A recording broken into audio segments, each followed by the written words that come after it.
Bismillahirrahmanirrahim. Assalamualaikum warahmatullahi wabarakatuh. Perkenalkan, kami dari kelompok 7.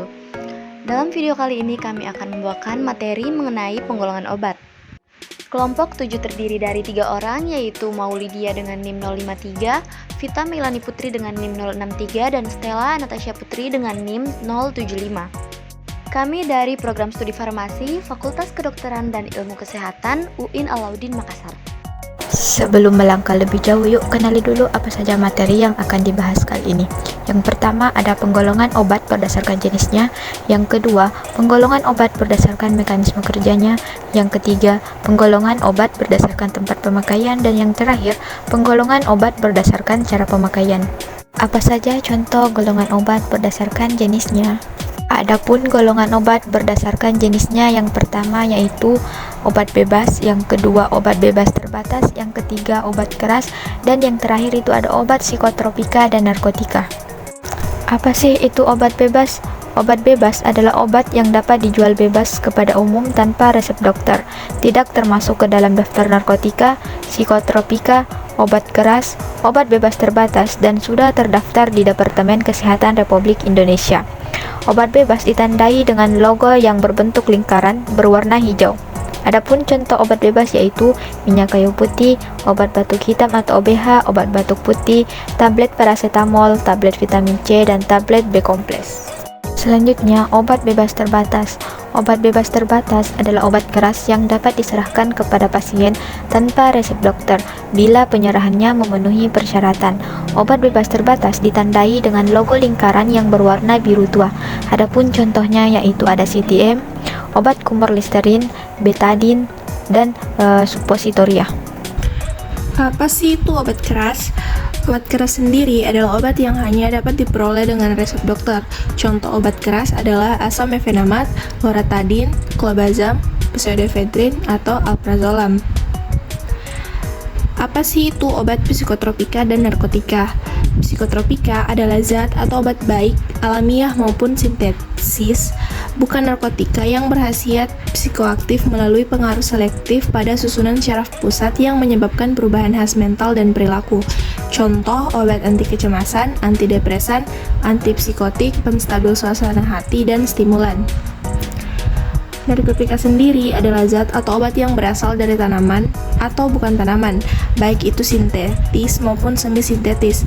Zat ini memicu beberapa efek seperti penurunan atau perubahan kesadaran, hilangnya rasa, mengurangi sampai menghilangkan rasa nyeri, dan menyebabkan ketergantungan.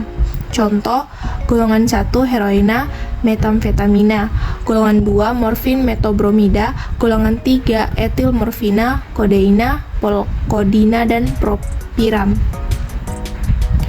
Untuk penggolongan obat berdasarkan mekanisme kerjanya terbagi menjadi beberapa. Yang pertama, obat yang bekerja pada penyebab penyakit. Kemudian yang kedua, obat yang bekerja untuk mencegah kondisi patologis dari penyakit. Yang ketiga, obat yang menghilangkan simptomatik atau gejala. Yang keempat, obat yang bekerja menambah atau mengganti fungsi zat yang kurang. Kemudian yang kelima, pemberian placebo. Nah, selanjutnya apa saja contohnya? Yang pertama, obat yang bekerja pada penyebab penyakit, misalnya penyakit akibat bakteri atau mikroba, contohnya antibiotik. Kemudian yang kedua, obat yang bekerja untuk mencegah kondisi patologis dari penyakit, contohnya vaksin dan serum. Yang ketiga, obat yang menghilangkan simptomatik atau gejala, serta meredakan nyeri, contohnya analgesik. Keempat, obat yang bekerja menambah atau mengganti fungsi-fungsi zat yang kurang, contohnya vitamin dan hormon. Dan yang kelima, pemberian placebo, yang dimana pemberian placebo adalah pemberian obat yang tidak mengandung zat aktif, khususnya pada pasien normal yang menganggap dirinya dalam keadaan sakit, contohnya itu Aquapro Injection dan tablet placebo. Selanjutnya, penggolongan obat berdasarkan tempat pemakaiannya. Apa sajakah contohnya?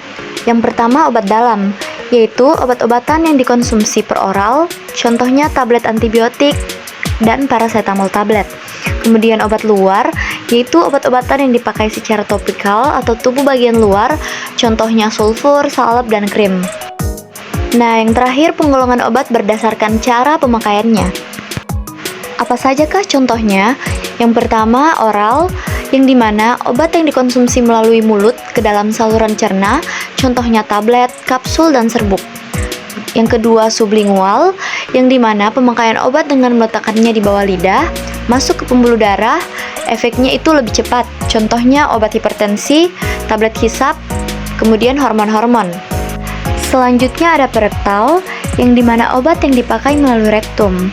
Biasanya digunakan pada pasien yang tidak bisa menelan, pingsan, atau menghendaki efek cepat, dan terhindar dari pengaruh pH lambung maupun enzim-enzim di dalam tubuh.